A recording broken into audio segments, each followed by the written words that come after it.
Lord of the Rings, baby. Sorry this one took a while to come out. I've been a bit under the weather. But you know what they say in Minas Tirith, get over yourself. So here I am to talk about frankly, one of the best fantasy stories ever told. I, of course, have a long history with this series. I was a big fan of the Peter Jackson movies growing up. I went through the novels when I was a teenager, and I just recently went through them again with the audiobooks, which sort of just reaffirmed how much I love and respect this story. Now, it is The Lord of the Rings. I'm assuming most of you know how it goes. Before the uninitiated, this was a series of novels that came out in the 1950s, written by J.R.R. Tolkien. And while they do serve as a sequel to his 1937 children's book, The Hobbit, they sort of took that world and greatly expanded it. It tells the tale of the final chapter in Middle-earth's Third Age. The Dark Lord Sauron, who was seemingly defeated at the end of the Second Age, is back now. Well, sort of. He's slowly regaining his power, building an army, planning to take over Middle-earth like he wanted to all those years ago. But the reason he was not completely destroyed back then was his failsafe. His fancy little ring of power. You see, the ring holds a piece of his soul, and unless it is destroyed in the fires from whence it came, then Sauron cannot be destroyed. Now, after the failed initial attempt to destroy the ring, it sort of faded out of the history books, jumping from person to person, sort of infecting them with Sauron's evil, corrupting them, and then moving on to the next person, all with the ultimate goal of trying to get back to Sauron. But you know, it's a ring, it can't really do much, so it takes a while. And then in The Hobbit, it is found by Bilbo Baggins of the Shire. And while The Hobbit was seemingly, a much smaller scale story, what people probably didn't know at the time was just how important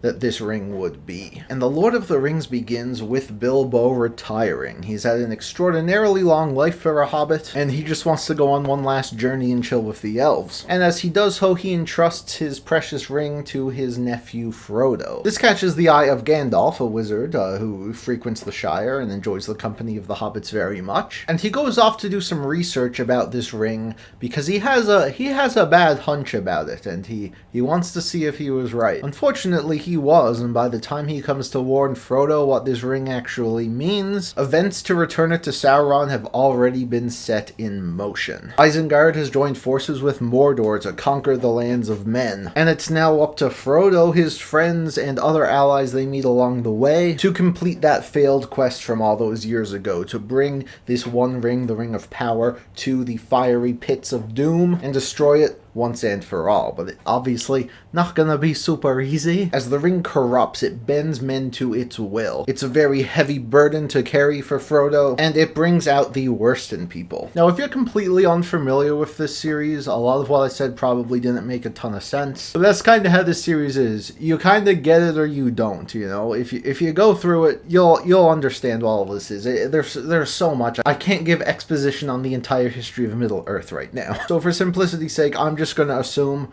most of you know the gist of things. And yes, this story is very iconic. Told over 6 volumes, 3 novels, sometimes 1 novel, depending on the edition. It's a bit weird. The Fellowship of the Ring, we follow the fellowship that forms with the task of, going to Mordor, destroying the ring. Some shit happens. The fellowship breaks. They all get split up, and now we have Frodo and his best buddy Samwise continuing their journey for the ring. And then you also have Aragorn, the true heir to Gondor, with Legolas of the elves, Gimli of the dwarves, sort of having to deal with the politics side and the wars of the realm that are going on at this current point, all with the ultimate goal of, making Frodo and Sam's journey a little bit easier. They're at least trying to. All the while, all of these evil forces are working against them. And it is an extremely well-told and engrossing tale. While certainly not the most fast-paced books you'll ever read, this series really takes its time to build up its world and its characters. Tolkien, of course, famously goes into immense detail on nearly every aspect of this story. If you think the action is going to start right away, you're going to be a bit disappointed, because we spend a lot of time in the early pages of Fellowship learning about hobbits and their ways and their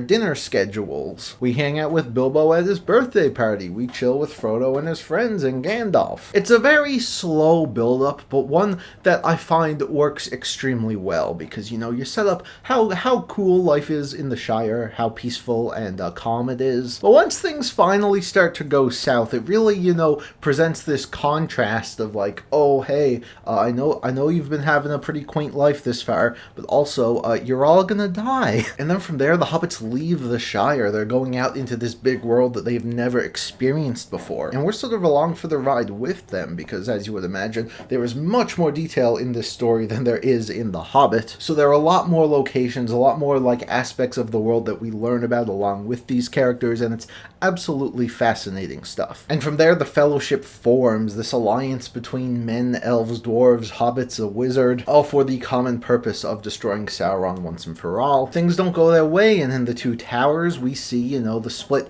POV of Frodo's crew, Aragorn's crew, as they sort of work towards their goals in different ways, and then it all comes together in Return of the King, which proves to be an absolutely excellent climax for the story, which ties pretty much everything together. And with an extremely fitting ending, it really cements itself as one of the all-time greats. It's hard for me to talk about, which parts of the plot and which parts of the characters, make this work so well, because the whole thing is pretty much perfect. Every single narrative event set up has an excellent payoff. Every single moment we spend with a character serves to develop them more. It's an absolutely excellent cast in an excellent adventure. And as I said, it is a pretty dense series. While the story on paper might not seem overly complex, there is a lot to it, with just how much Tolkien populates this world makes it feel real and lived in. How much history and depth it has is really unbelievable. A lot of Tolkien's writings from this time we didn't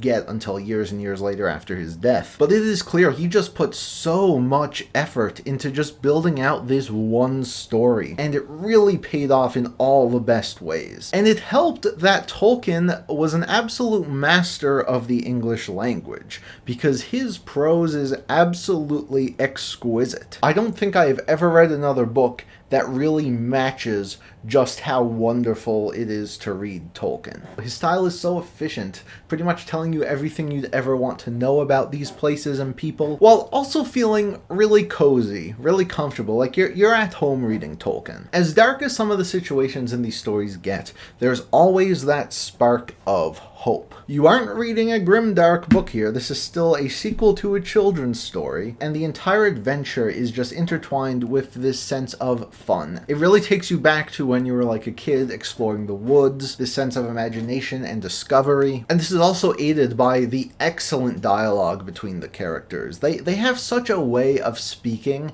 that is so infectious and impossible to dislike. The hobbits are just so jolly, man. Seriously. Frodo, Sam, Merry, and Pippin are literally the most likable characters I've ever seen in my life. But each of these, races of people have their unique ways of speaking. And a lot of the times it's easier to define these characters, just by the way they talk rather than, who they are and what they look like. Gollum / Smeagol, of course, being a very famous character from these stories, who's sort of the final stage of ring corruption, what happens to someone if they have the ring for so long. He mustn't go that way. He mustn't hurt Precious. Give it to Smeagol, yes. Give it to us. I could pick out any sentence here, and it's just so interesting. I don't get it, man. It's just magic, man. I don't know what else to say. But now here's the thing. I'm heaping in all this praise on the prose and the story structure and just pretty much everything. Not everyone actually is a fan of Lord of the Rings or can get into it very well. And I think a part of that does come from the slower pace and how much Tolkien, meanders on certain topics and just goes really in depth. Some people don't really care. Some people want to get to the action, and for that reason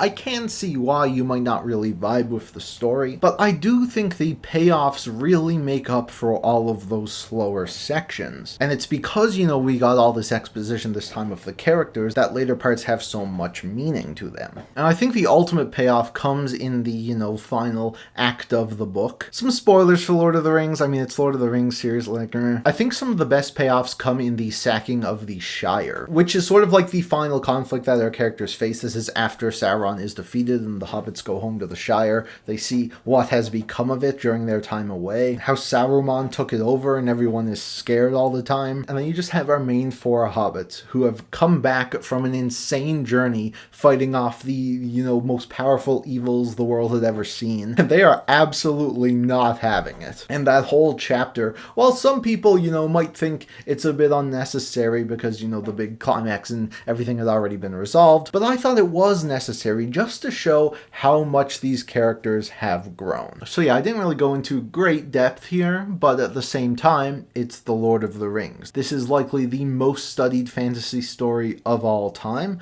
It has been absolutely dissected to the Shire and back. Just the fact that, Tolkien scholars exist. There are people whose credentials are that they know everything about the Lord of the Rings. No other fantasy series has that. So all I really feel like I can add to this is my personal recommendation. Because if you have not read Lord of the Rings yet, you absolutely owe it yourself to. Even if you tried it back when you were younger and couldn't really get into it, I would still highly recommend it. And if you really can't stand the slow burn nature of Tolkien's style, I would also highly recommend the recent audiobooks. They're narrated by Andy Serkis, and he does an absolutely fantastic job. Of course, you get the benefit of hearing, his real Gollum voice, but he does a great job with all of the other characters as well. Now, I want to talk a little bit about more of, this whole franchise. Now, I personally have not read anything other than The Hobbit and The Lord of the Rings from Tolkien. I am familiar with, the Silmarillion, the Unfinished Tales, all that stuff. Basically,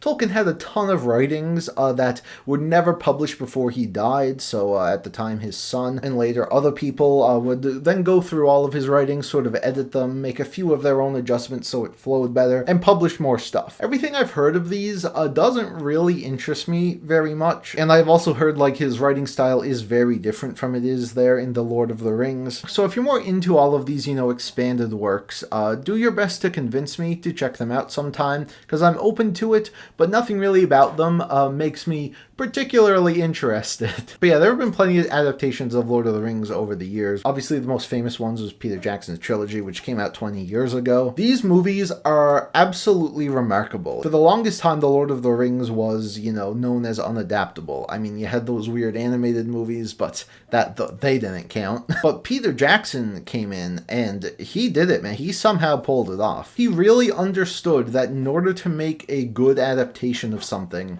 that is hard to adapt, you can't avoid changes. You really can't. And, his movies feature a lot of changes from the books. But at the same time, they work around this need to change things by sort of streamlining the story, still having all, the big major moments, the best parts from the book, most of the time. And just, making them work in the context of a film, still paying homage to the original source material. For that reason, I still think they are some of the best Hollywood adaptations we've ever seen. Not quite on the level of Holes, mind you. Then The Hobbits came out. They're not good. They're not good. It wasn't entirely Peter Jackson's fault, but yeah, that's all I'm gonna say there. And now the franchise is in a very odd and a bit concerning spot. So just last year, we had Amazon release The Rings of Power, which is a prequel series to The Lord of the Rings. It takes place in the Second Age, because they do not have the rights to use characters and stories from the Third Age. Those belong to Warner Brothers. And they also can't actually completely adapt Tolkien's Second Age stories that already exist. So while they can use them for inspiration, they also still have to make up their own thing, but they're also still trying to be a prequel to the Peter Jackson trilogy, even though they can't officially be. It's a mess. It's an absolute mess, and personally did not really care for this show at all. I found it to be remarkably uninteresting considering the subject matter. I found it to be extremely bland, and while yes, the effects were amazing, this is the most expensive show of all time, I don't really think it was particularly worth it. I did like Durin and Elrond though. They are my boys. So there's that whole thing going on, and now, oh my god, just recently, we've had Warner Brothers, on this streak of, announcing new Lord of the Rings project and what their plans are for the future of the series, and oh my god, I hate it. You can't do this to Lord of the Rings. It does not work. This is not some crazy, expansive universe like Star Wars is. And I'm pretty sure they are still only limited to the Third Age content. I can't see this working. No one wants a Legolas origin story. Please stop. Warner Brothers, you're in so much debt right now, okay? You have no money. I get it. You're turning to one of your biggest franchises, but just don't. But just stop. Please, for the love of God. I just want this series to be done justice. And to be quite frank, it already has been. So with that, thank you all so much for watching. You can leave your thoughts on all things Middle-earth in the comments down below, and I will be back soon, because I got 2 books I'm meaning to crack open. But also, I'm still kind of sick, and I feel like I'm about to pass out.